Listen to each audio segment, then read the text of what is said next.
This is a jet-powered Formula One car. It's one of the most outrageous race cars ever built. It didn't have a normal engine, it used a jet. So when I heard it was at the Silverstone Museum, I had to go and see it. The Lotus 56 wasn't just an experiment, it challenged the limits of what race cars could be. Powered by a jet engine that nearly won the Indy 500 and shook up Formula One. But how on earth did they end up using a jet engine?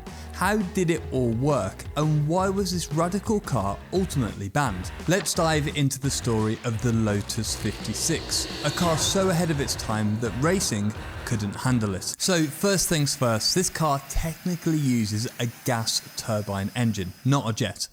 But it does work in a similar way to a jet engine, but instead of creating thrust, it generates mechanical power that drives the wheels. Anyway, Formula One, back when this car was designed, was very different to today, especially when it comes to the car design. The rules are so much tighter now, which is why all of the cars look pretty similar, with huge teams focusing on perfecting the tiniest details. But back then, there were fewer people and way more freedom in how the cars could be built. That's why you'd see wildly different designs on the grid.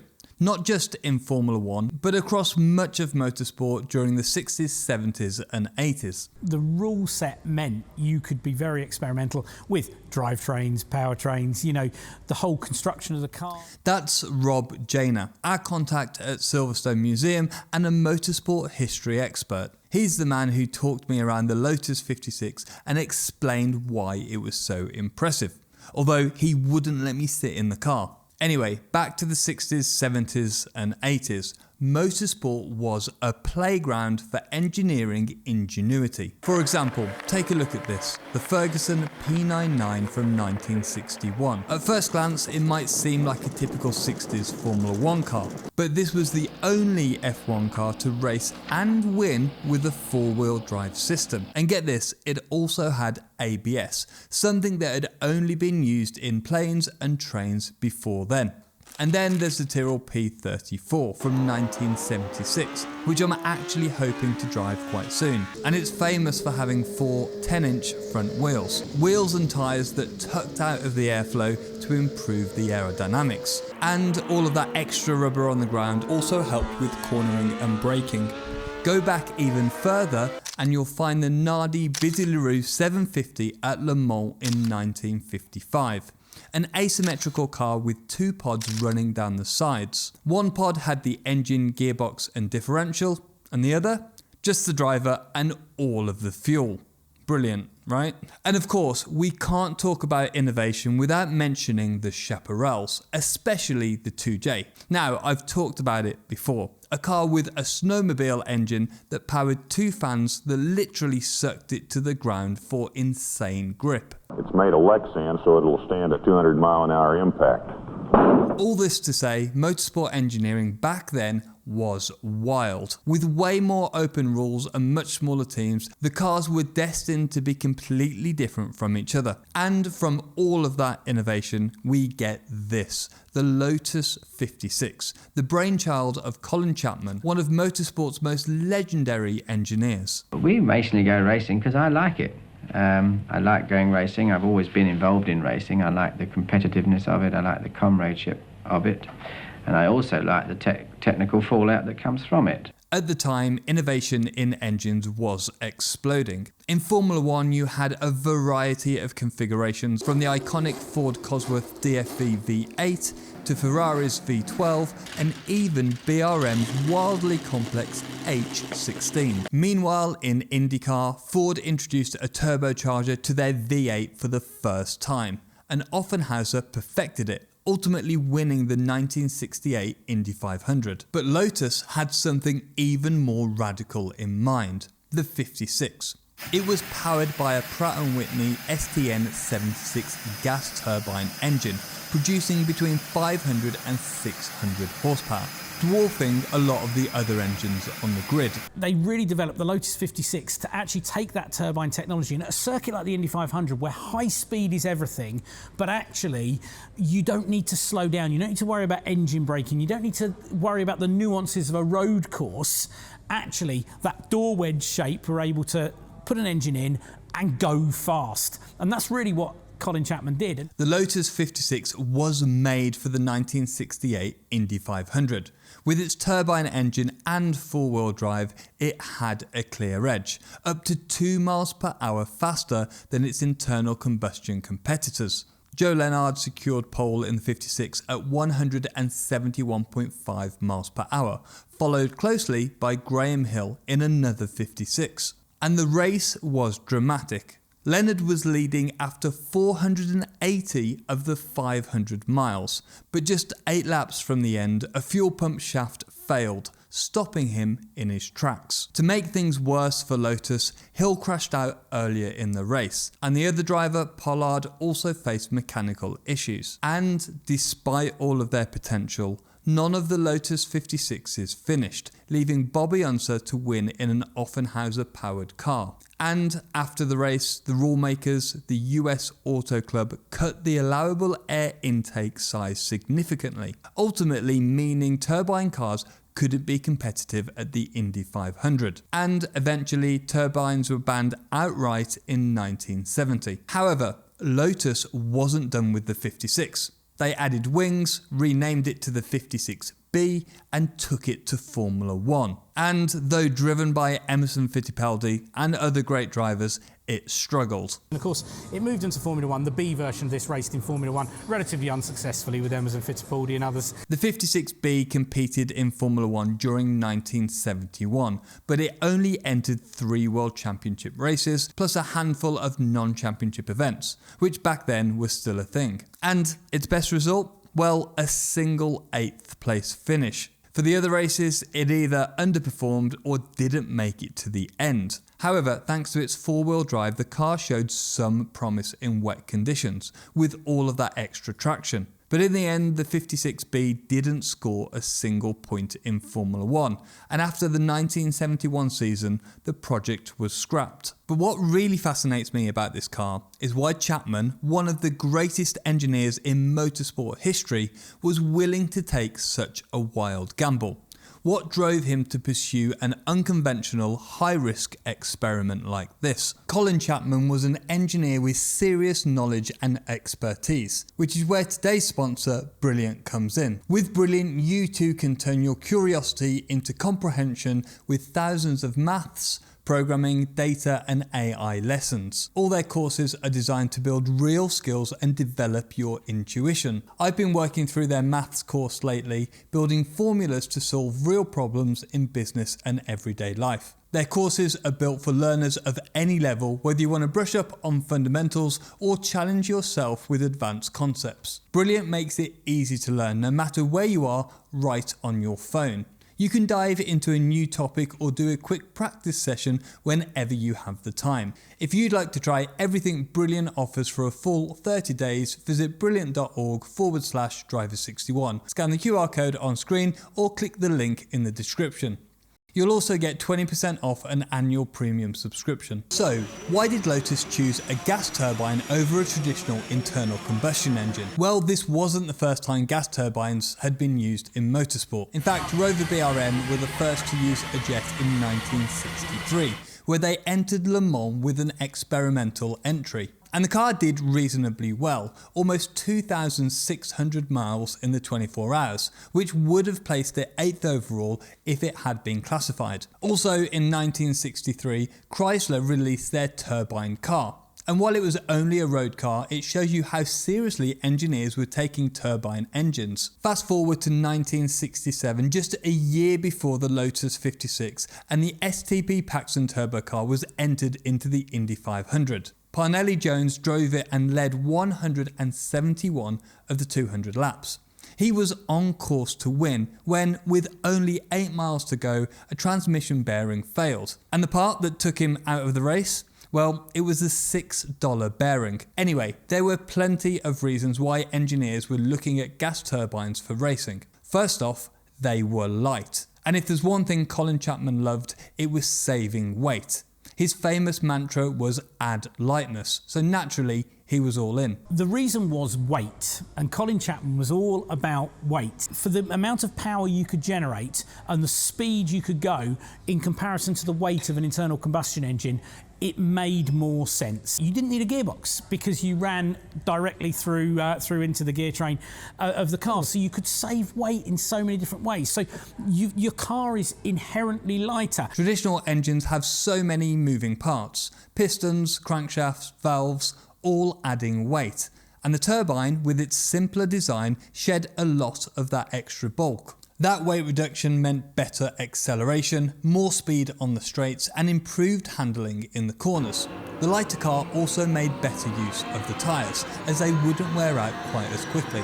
And the power to weight ratio was massively in the turbine's favour. While the Lotus 56's overall power to weight figure was 792 horsepower per tonne, just the turbine alone came in at 85 grams per horsepower, compared to the 340 grams per horsepower for the Cosworth DFV. But it wasn't all saving weight. The turbine engine had a massive appetite for fuel. Now these fuel tanks, the biggest problem with this car racing at Indy was the amount of kerosene it used to use. Apparently it was burning 270 litres every hour. And so the Lotus 56 was equipped with sizable fuel tanks to feed its thirsty engine, which consumes fuel at a much higher rate than traditional engines. These two panels that run down the side, they're actually massive fuel tanks, so there's 140 litres of fuel on each side. Now this is the IndyCar version of the Lotus 56,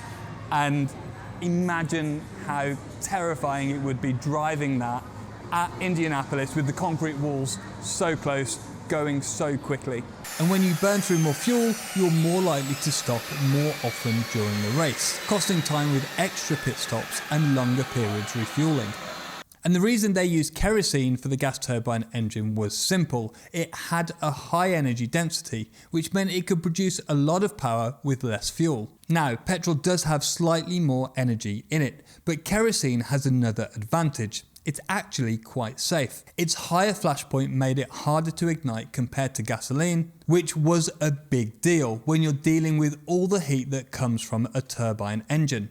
It was less likely to catch fire under high temperatures, and that extra margin of safety was key when pushing on the track. So the turbine was lighter, the fuel was heavier, but what was it like to drive? Well, for starters, there were no gears, which made this one of the first cars where drivers could actually use left foot braking throughout the entire race. Graham Hill was saying this was the first car where he ever started to experiment with left foot braking, because you only have the two pedals inside the car, and he was using the accelerator and then the brake to balance in the corner, almost making the car float on those kind of long corners. But there were some obvious downsides for the drivers too. Just think about it. In a normal car, you press the accelerator and the power is there almost instantly, especially if you're in the right gear. However, that's not the case with a turbine. The throttle response on the Lotus 56 was noticeably slow. Unlike a traditional engine, which can instantly ramp up power by adjusting the fuel and air mixture, a gas turbine needs time to spin up. The turbine has to increase its rotational speed to generate more power, and that takes a few seconds. So when the driver hit the throttle, there was a big lag before the car responded. Drivers had to anticipate this, getting on the throttle well before they actually needed the power. And this worked okay on circuits like Indianapolis, where inputs were long, smooth and steady. But it didn't work very well on Formula 1 circuits, where responsiveness was everything. Graham Hill, when he was driving the car, actually it was quite a difficult thing to get used to, because very successful, Grand Prix world champion by this point, he was very used to using that kind of driving technique and engine braking and being able to hear the engines. All of a sudden you're in a completely different world where you're monitoring different things, you're braking and accelerating in a different way. And Emerson Fittipaldi said there was this delay. You had to keep the turbine speed up, and to do that you had to use the power against the brakes just to keep the turbine going. That's what happened to John. The brakes overheated. He continued to say when you got the car ready to run and it was just idling, the engine was going at 90 miles an hour if you didn't hold the brakes. It was scary. The exhaust pipe was maybe 10 inches behind your head, and sometimes it was blowing big flames. To make things even more difficult, the sound and the feedback from the turbine were nothing like what drivers were used to. With a traditional engine, you get that immediate intuitive feel, but the turbine was much more detached. And then there was the fuel consumption. The car guzzled fuel, meaning engineers and drivers had to constantly monitor fuel levels, which also meant the car's handling changed dramatically as the fuel burned off. Put all of that together and the Lotus 56 was definitely a handful on the track. And to add even more to the difficulty, the cockpit was also very unusual for the drivers. You've got the different pressures and monitors, and they're completely different rev counters than you would normally have. They're far much more aircraft because of the type of engine. Only 2 pedals, no gear stick, weird gauges, and surrounded by 280 litres of kerosene.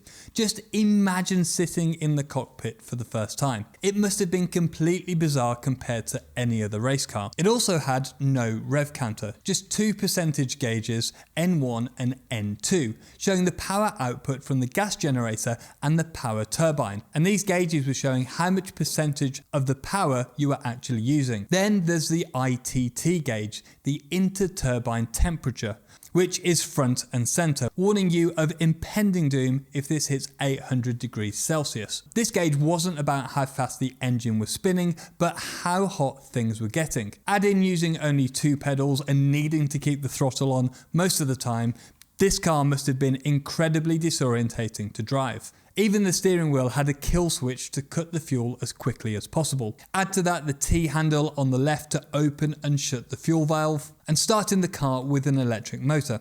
It was more like prepping a jet than a race car. And one of the things you might have noticed about this car, particularly the IndyCar version, is its wedge shape.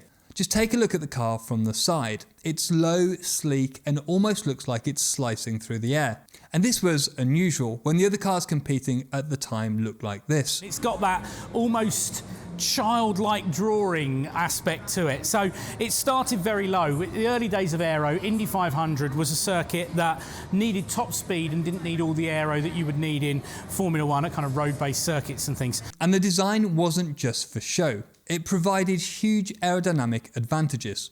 The wedge shape helped reduce drag, allowing the car to cut through the air with less resistance, which was crucial for the high speeds on the long straights at the Indianapolis 500. The shape also generated natural downforce, keeping the car stable at high speeds without the need for large wings. The smaller and simpler turbine engine played a big role in allowing this design. Since the turbine was much more compact than traditional internal combustion engines, Lotus's engineers could create a tighter, more streamlined bodywork around the engine. This meant fewer bulky components disrupting the airflow, making the car more aerodynamic overall. Additionally, without the need for a heavy gearbox and complex cooling systems, the bodywork could be designed with cleaner lines and fewer intakes. By the way, I'm trying to get more people into motorsport, the sport that I love. So if you've ever wondered about getting a motorsport job, go and set up some job alerts on fluidjobs.com, my motorsport careers website. Right, aside from the aero, the unusualness didn't stop there. The Lotus 56 was also fitted with 4-wheel drive. But why? Well, the turbine engine produced smooth, continuous power, and with such a high output, spreading all that power across 4 wheels helped improve traction. By driving all 4 wheels, the car could more effectively put its power down on the track, reducing wheel spin and improving drive out of the corners. And this is for both the IndyCar and especially the Formula One car. And this also gave it an edge in the wet, which wasn't an issue in Indy, but was in Formula One. At the Dutch Grand Prix in 1971, Dave Walker drove the 56B from 22nd to 10th in just 5 laps in heavy rain, before eventually sliding off the track. And during a wet practice session at Brands Hatch, Chapman said the car was far and away the fastest on track. And Emerson Fittipaldi also loved the 4-wheel drive, saying, but the handling was actually very good because of the 4-wheel drive. You could drive online, offline, on the grass, and still keep the power on. Of course, the 4-wheel drive system was heavier than 2-wheel drive, but you've got to admire Chapman's guts. He took risk on both the engine type and fuel and the driven wheels, all in 1 year. And there was no gearbox driving that four-wheel drive system. The turbine just didn't need one. The 56 just had a single-speed direct drive planetary gearbox. The car's turbine engine meant that the transmission ratio was 1:1. So what you put in is what you got out. The planetary gear set, which normally lets you play around with the gear ratios, was locked into a single stage system, making everything much simpler. Or so it seemed. In the Lotus 56, the design was stripped back to a single speed system. It was as direct as it gets. No gear transitions, just a straight 1:1 connection between the engine and the wheels. Now, you might have noticed there have been two versions of this car in the video, the IndyCar version and the F1 version. And the most obvious change from the IndyCar to the F1 was the aerodynamics. For the F1 version, a front and rear wing were added to give it that traditional F1 look. But more than just appearance, F1 tracks require greater downforce. At Indianapolis, the focus was mainly on reducing drag for those long straights, but in F1, the cars needed to stick to the track through the tighter corners, so the wings were essential. The turbine also had to be tweaked for the F1 circuits. One of the issues with this car, it didn't accelerate very quickly. You didn't need that at Indianapolis, other than the multitude of pit stops that used to happen. But in F1, quick acceleration out of the corners was critical. So the team made changes to make the car somewhat better. To improve acceleration, they made the combustion chamber nozzle smaller and took out 2 of the 3 compressor stages. And as a bonus, they even added a reverse mechanism for Formula 1, something that Indy didn't need, because if you have a crash at Indy, reversing was the least of your problems. It used an electric starter motor with a cog belt drive to turn the power turbine in reverse, allowing the car to back up. A bit of an odd feature for a race car, but essential in case you had a spin. As I mentioned at the start, the Formula 1 campaign wasn't very successful. You know, as a concept and as something that's very different and to showcase a bit of different technology, it's a brilliant example. But as a Formula 1 car, it certainly wasn't particularly successful. And I love the fact the rules were way more open in the past. It allowed engineers to really push the limits. Back then, it wasn't just about having the fastest car or the best driver.